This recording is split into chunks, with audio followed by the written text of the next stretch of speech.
Hello friends, कैसे हैं आप लोग। सबको मेरा जय भीम, नमो बुद्धाय। बाबा Saheb Ambedkar life bank mission में आज का टॉपिक है, मैं हिंदू पैदा हुआ लेकिन हिंदू के रूप में नहीं मरूंगा। पूना पैक्ट के बाद देश भर में अछूतों के प्रति समूहों के व्यवहार में बड़ी नफरत पैदा होने लगे। उन्हें यह सहन नहीं हो रहा था कि डॉक्टर अंबेडकर जी के प्रयासों से अछूतों को विशेष अधिकार मिलेंगे। जगह जगह सामाजिक बहिष्कार व अपमान की घटनाएं घटित होती थी। 1935 में अहमदाबाद के कविथा गांव के अछूतों ने अपने बच्चों को स्कूल भेजना शुरू किया तो हिंदुओं ने उनका सामाजिक बहिष्कार कर दिया। इसी जिले के जनू गांव में महिलाओं ने मिट्टी की बजाय धातु के बर्तनों में पानी लाना शुरू किया तो हिंदुओं ने उनका भारी अपमान किया। इसी दौरान जयपुर के पास ही चकवाड़ा गांव में अछूतों ने एक सामाजिक समारोह में देसी घी में पकवान बनाए तो समूहों को यह सहन नहीं हुआ। अछूतों पर भीड़ ने लाठियों से हमला किया, तैयार खाना जमीन पर फैला दिया और खाने से भरी कढ़ाइयों में मिट्टी मिला दी। उन दिनों गांधी जी अहमदाबाद में रहते थे, लेकिन उन्होंने ऐसी घटनाओं को रोकने के लिए विशेष प्रयास नहीं किए।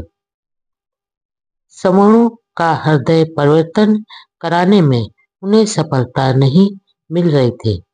गांधी जी का हरिजन सेवक संघ भी इस दिशा में असफल था। 13 अक्टूबर 1935 को महाराष्ट्र के नासिक जिले के येवला में अछूतों का एक विशाल सम्मेलन होने जा रहा था। अखबारों में यह खबर फैल गई कि येवला सम्मेलन में डॉक्टर अंबेडकर जी धर्म परिवर्तन की घोषणा करने वाले हैं। यह खबर आग की तरह फैल गई। बाबा साहब के मित्रों व साथियों ने उनसे पूछा कि क्या यह खबर सही है। कई सनातनी हिंदुओं ने डॉक्टर अंबेडकर जी से आग्रह किया कि फिलहाल वह ऐसी घोषणा नहीं करें। हिंदुओं को हृदय परिवर्तन का कुछ समय और दे। केलकर, होपतकर, चिपलुनकर, शास्त्री और मात्रे जैसे समाज सुधारकों ने इस तरह का पत्र डॉक्टर अंबेडकर जी को लिखा। डॉक्टर अंबेडकर जी पिछले 10 वर्षों से हिंदू समाज में सुधार के लिए निरंतर प्रयास कर रहे थे। अछूतों का जीवन नरकीय था।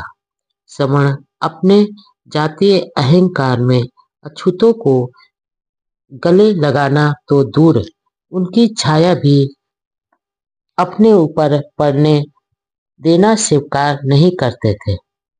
हालांकि महावार्तालाप सत्याग्रह के दौरान हुए अपमान के बाद ही डॉक्टर अंबेडकर जी व साथियों ने यह महसूस कर दिया था कि हिंदू समाज किसी भी दशा में अछूतों को स्वीकार नहीं करेगा, इसलिए इस धर्म को छोड़ना ही उचित होगा।